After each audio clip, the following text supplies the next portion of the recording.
Hello, everyone. Thank you for watching Blair and Company. My name is Joshua Blair, and today I have the beautiful Miss Erica Moncrief on the line. Thank you for being on the show today. Yes. Thank you for having me. No Thank you. problem. So this is my second interview for the Queens Project, for the Black Queens Project rather. And Yes. today we're just gonna get to know who Erica is.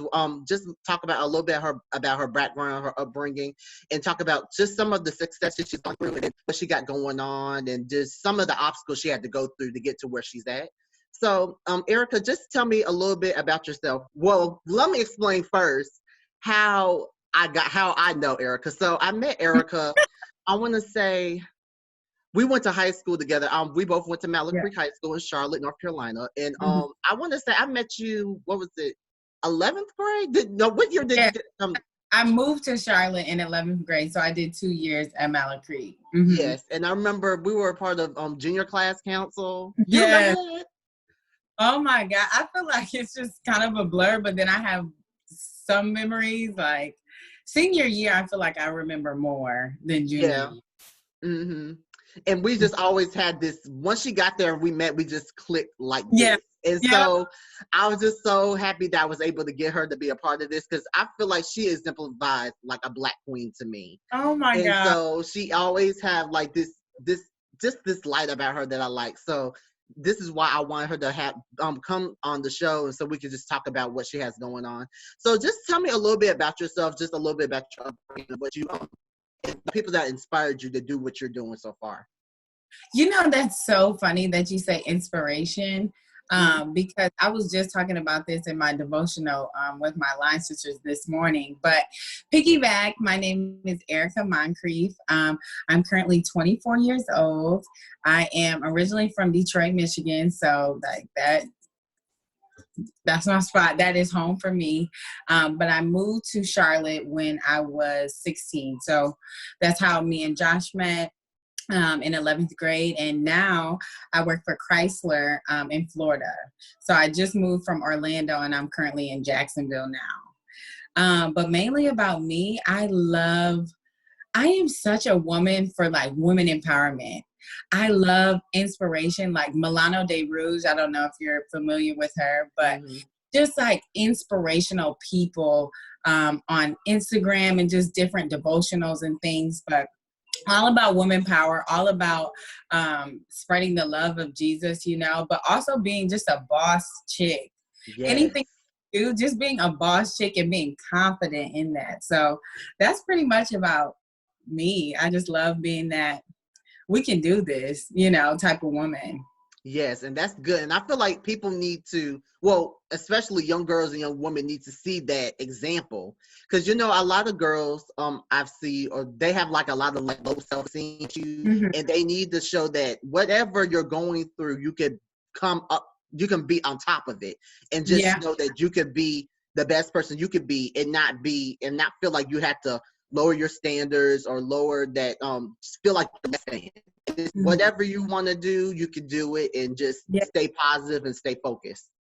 That and I think for me, because growing up in Detroit is very fast, and you kind of have to choose who you want to be, you know. And it wasn't until Charlotte I got around some different people. Like I was able to see, you know, because I was surrounded by just things that weren't positive, you know. And Charlotte, I feel like I got awakened to so many new things, like people who talk different, look different, dress different, you know, live different. Like in Charlotte, it was more so, you know, people wanted to do something, you know, with their lives. They wanted, like they were growing and trying to do all these things. In Detroit, it was kind of like, this is just how life is, deal with it, you know?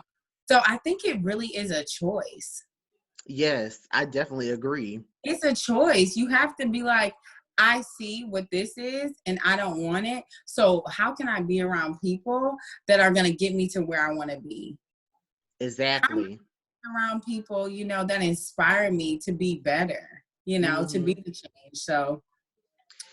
And tell me some of the who are some of the people that inspired you to become like this boss chick, and who inspired you to be somebody more than others? I mean, honestly, Milano de Rouge, if you're not familiar with her, Huh? I just absolutely love her. She's from like hood of Philly, and she made it happen. Despite what people said about her, she made her clothing brand. She's part of a Womanaire Club, so it's all about women being entrepreneurs, being business minded, going against the naysayers and being the boss babe that they want to be. And I just love that. God plays a huge part in my life. Like him just showing me little bits and pieces of the vision that he's purposed me with. It's so beautiful to me. Yes. And sometimes it's overwhelming, It's like, God, you think I can do that? But with his help, we're capable of anything. Exactly. And it's funny how God works when it comes to he chooses ordinary people to take, that he chooses ordinary people to fulfill these big tasks. Yes. And even if we feel like we're not capable of doing it, he always gives us the materials that we need to get to that position. So yes, I definitely agree with that. Yes. Oh, that's so good. And I'm trying to remember a quote. I don't want to missay it, but God calls, he doesn't call the equipped, he equips the called. Yes. And I'm like, ooh, like he doesn't call somebody who already he knows who can do it. Yeah. He wants somebody that nobody would expect. Exactly. Something that only God can do, and he will equip them. Exactly. And can only look back and say, God did that. Exactly. By my strength, I couldn't have done that, Yes. And I love that. Yes. And that just shows just the power of what he's able to do and what he continues to do every single day. So yes, I definitely agree. Yes. So tell me, explain, so how was college from once you after you had left from high school, and what school did you go to, mind me asking? UNG in Greensboro, Carolina. Okay, so tell me,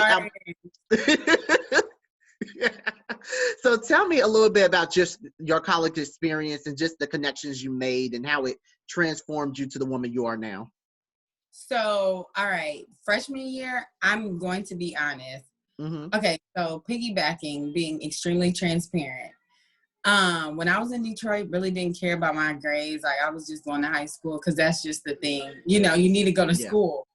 Went to Charlotte, seen a different light, and I was like, okay, this is cool. So that's even what triggered me to go to college, because I feel like if I was still in Detroit, I wouldn't have went. I just would have been like, I don't know, work at, any job, Yeah. And so freshman year, I was like, I am really in college. Like, what the heck? And so freshman year, I was wild a bit. Lord. I mean, transparent moment. We're just being real here. And, I would go to the club often, didn't really care about grades. Like, I was kind of doing my own thing. I was having that freedom, that fun, and I was enjoying it. But then, long story short, I had an RA that really kind of took me under her wing. And she introduced me to some ministries and just some different opportunities on campus.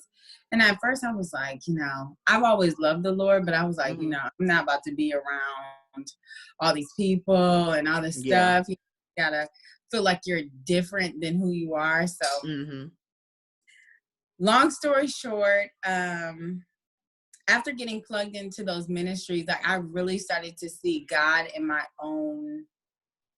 own view. You know how you always see God as like who your mom prays to or who your grandma prays to, and all these other people. Like I started to learn who he was on my own. And that kind of sparked like, I have more for me than just what I'm trying to, like me just wilding out or me just thinking I'm average. Like God started to really show me the bits and pieces of the vision that he had. And so, can you see? Yeah, you can see. And so then, I started getting more involved. I joined Alpha Kappa Psi, which is a professional business fraternity. Love that. It teaches me all about resumes, public speaking. everything you need to know about being in the business world.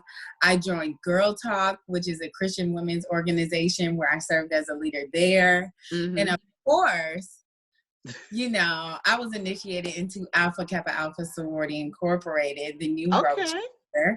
Yes. And I mean, being around so many positive alpha women, there's absolutely, I mean, there's no way you can't change. There's no way you can't be influenced by that. So yes, I think being involved really helped shape who I am today. yes. And I definitely agree with that, because especially when you're in college, you need that guidance from just You do. from people, or like, especially like people who are older that knows the ropes. And especially when you first get in there, you don't know exactly where to go. So you need those mentors and those people that can show you the ropes and how everything goes. And it eventually sway you to be a part of something that you would never thought that you would have been a part of, because I definitely agree. Because it's so easy just to kind of float by and just, but you know, leaving a footprint, you getting involved, you being, you know, an instrument to change other people's lives, that's when you start really living out and saying, whoa, I'm powerful. Exactly. I have influence, like my voice matters. Exactly. And so you have to get involved. You have to, you know, get out of your comfort zone a bit. Yes, I definitely agree. So after your transition from college, so did you go straight to Florida after college, or what was your plan? So my goal was this. I was like, Lord, you know, because I was the first to graduate in my family. Oh, wow. So that was huge. Mm-hmm. And I was like, God, I need to graduate with a job. Like, you have already blessed me with, first of all, I'm about to graduate, but Lord, bless me with a job so that I can start, you know, really creating generational wealth. And so, or just at least a stable income, you know, Yes. like I want something a bit more. So God was like, you know, you've been obedient. You listened to me. You've done what I said that you need to do. So God blessed me actually with a couple different offers. Thank That's God. good. And I was able to choose, and I ended up choosing to go with Chrysler, being a marketing manager with Chrysler. So I live in Florida. I went to Florida. I got my first apartment by myself, downtown Orlando, rooftop pool. Okay, like the Lord will bless if you are obedient. Yes. So, I mean, I went straight to Florida, and then I got promoted 7 months later, and now I'm in Jacksonville. Okay, that's good. That's good. Yeah. So, explain to me. Oh, what are you saying? I said it's been hard, but it's been good. And that's good, and that shows just the growth from, especially when you first got to from UNCG, and then after that, going from UNCG to where you're at now, it just shows the growth, because especially just the people that helped you to get to that place, and just following what God told you to do, it just makes a world of a difference. Yes, and it's so much about, you have to sacrifice. You have, and I'm saying this like it's easy, but it's really not, and I understand that, but it's like what God has for us is so much bigger than what we are trying to hold on to. Yes. I promise you that. Like, we try to hold on to these little things, and this is mine, and this is my vision, and this is this, but just release a little bit. Allow God just to get in your mind, get in your heart, get in your, you know, get in who you are. Remember whose you are, and then He will just take you to places that you didn't even know. Exactly. If you would have told me, you know, when I was 15 living in Detroit, I was going to be in Florida, living downtown, making a nice salary, being able to provide for my family, I would have said you're crazy. But that's God. Exactly. All you have to do is trust in Him, and He'll take care of the rest. Yes. So explain to me, so what are like some obstacles that you had to go through to get to your success? Like, I know that when you first got to UNCG, it was kind of rough because you didn't know, like, you wasn't really focused on grades or whatever. But just I was trying to come in. Oh. I was like, get out. But yes, just talk about like some obstacles you had to go through to get to the success you're at now. So what a lot of people don't know, because it's a sensitive topic for me, Mm-hmm. but you know, when I was 15, my mom passed away. Mm-hmm. So she was, I'm talking about like a mentor, like a best friend, extremely successful. Like that was my rock, you know. Mm-hmm. And after that, it was like, I was like, man, I was over it. Like I didn't care Yeah. anymore. And so that's when my grandma was like, we need a new change of scenery, you know, and Mm-hmm. she moved us out to Charlotte. Um, but that has definitely been one of my biggest obstacles, but also my biggest motivation. Like I Mm-hmm. said in my graduation, I had said, you know, to my family, I said, this graduation wasn't for me, it was for her. Like I Exactly. I needed this for her. Like she's the one who pushed me. Like she's the one who did all this stuff. Like between her and God, like I was like, I can do this, you know. But that has been one of my biggest motivations. And it's like, I just want to be half the woman that she is. Like when Mm-hmm. you around her, it was just like, it was like a light, you know, Yeah. it was, I feel better. Like I want to be better. I want to be motivated. I want to get there. You know, I want to accomplish my goals. So that's kind of been my mirror, if you say.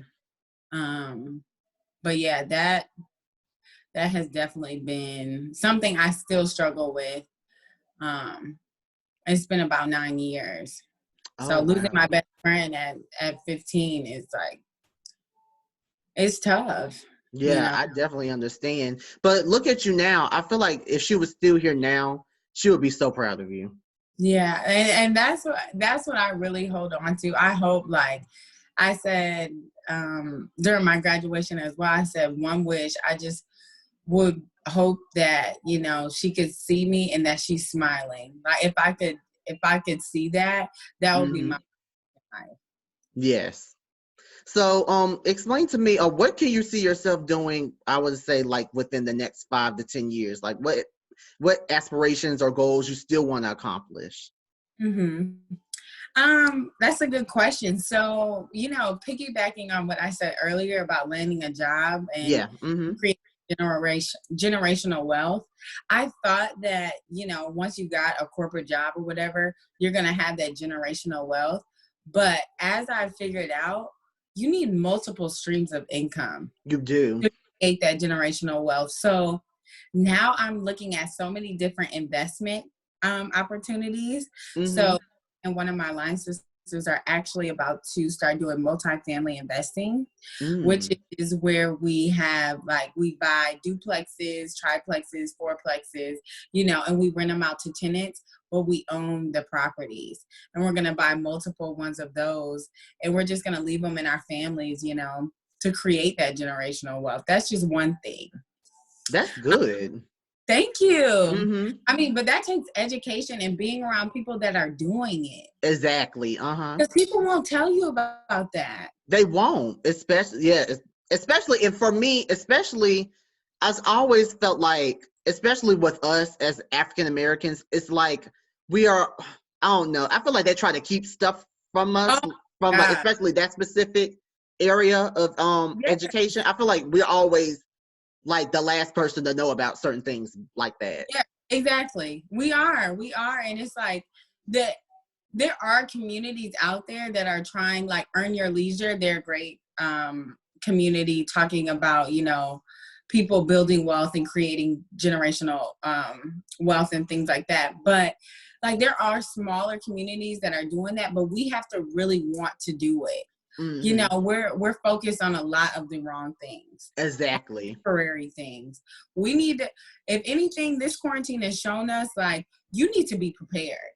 Exactly. I've seen that, yes. You need to be prepared. If you, I've seen a quote, if you are if your job is your only salary, then you're one step away from poverty. Mm. Yep. If you lose that job, you're, you You're know, done. Hmm. And so we have to be thinking forward. We have to be making those sacrifices. You know, maybe I can't go out tonight because I need to make a business plan. You know, maybe I don't need to go out shopping because I need to save, you know, so I can put into some investments, some stocks, some different things. Exactly. But we have to, you know, we have to want to. It's that choice again. Exactly. What do you want to be? Yeah. And I feel like that's important, especially now when a lot of people are losing their jobs and people don't know where they find food. Yeah, exactly. It's important. It's so important. And, you know, that's why we have to not only do it for just us, but do it for our families. Like, see my grandmother, she's 70 years old, and this is the first time she had to actually, you know, file for unemployment. Like, I don't want those things to happen. You know, I want to be like, you know what, the money coming from an investment property, you're good, you're taken care of. You know, I don't want, you know, my family to have to do that. Yes. We have to make choices. That's true.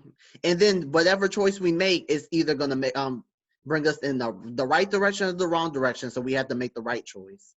And I seen another quote. I'm huge on quotes. Oh no, you're fine.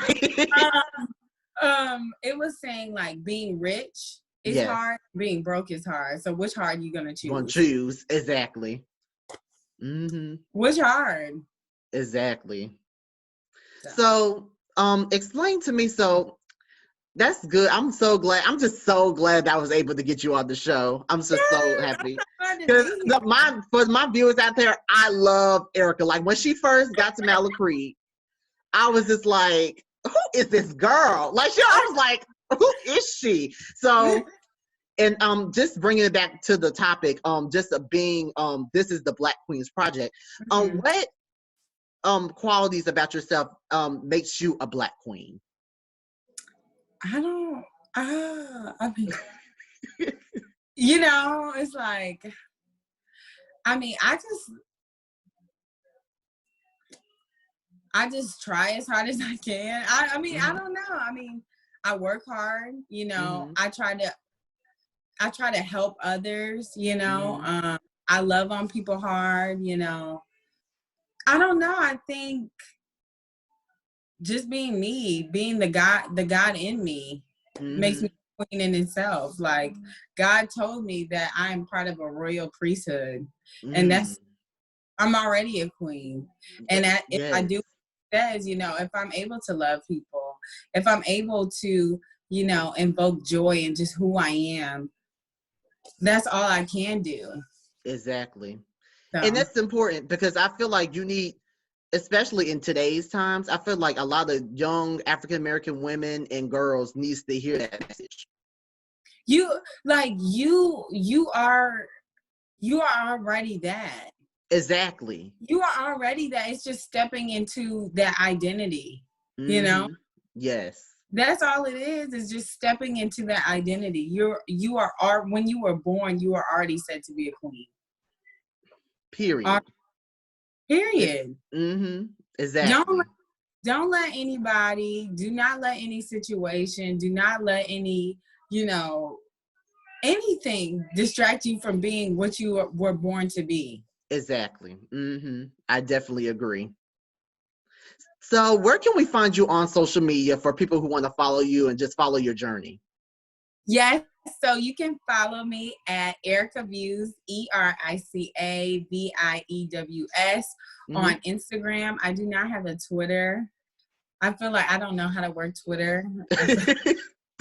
Maybe I'm an old lady. I don't know, but I do not know how to work Twitter.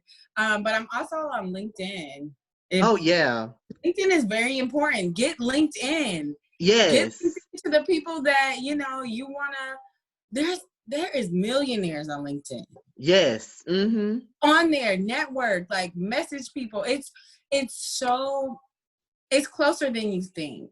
Yes. It's closer than you think. Where you want to be is closer than you think. You just have to get to the right people and follow God. Yes. And there's so many connections you can make on LinkedIn. You can find jobs on LinkedIn. You can find just different opportunities, join different clubs. Like it's so like it's a wealth of knowledge on LinkedIn, and a Yes, lot of people don't know that. I dare you, instead of scrolling on Instagram, because I do it too, but scroll, like, be intentional and scroll on LinkedIn. You will find jobs that interest you. You will find people that you'll be like, oh my gosh, what do they do? Like, I want to connect with them.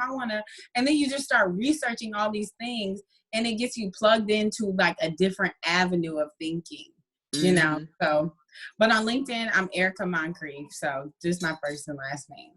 Okay, cool. So I want to thank Erica Moncrief for being on the show today, and thank you for being my second person for the Black Queens Project. I'm also still doing the Black Kings Project as well, so stay tuned for that. I have some more interviews for that, and stay tuned for just the different African American women and ladies that I have coming on the show. I want to thank everybody for watching today. This is Joshua Blair. You're watching Blair and Company, and thank you so much. Thank you.